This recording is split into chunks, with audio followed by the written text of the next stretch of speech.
అసలు అందం అంటే ఏంటి? అది రూపమో, రంగో, అలంకారమో కాదు. ఏ ఒక్కరి జడ్జ్మెంటో, అభిప్రాయమో కాదు.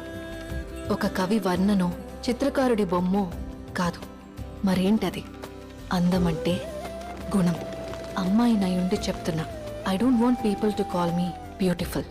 దాని బదులు నీది కష్టపడే తత్వం, నీలో కరుణ ఉంది, నీకు ధైర్యం ఎక్కువ, నువ్వు తెలివైన దానివంటే నాకు సంతోషం.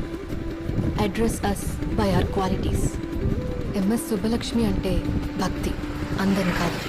మదర్ తెరెసా అంటే కరుణ, అందం కాదు. ఐన్ ర్యాండ్ అంటే తత్వం, అందం కాదు.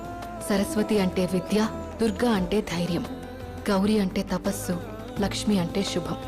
ఇలా ఏ దేవతనైనా ఆమె క్వాలిటీస్ కోసమే పూజిస్తారు, ఆమె అందం కోసం కాదు. నీ గుణాలే నీ సంతకం అవుతాయి, నీ అందం కాదు.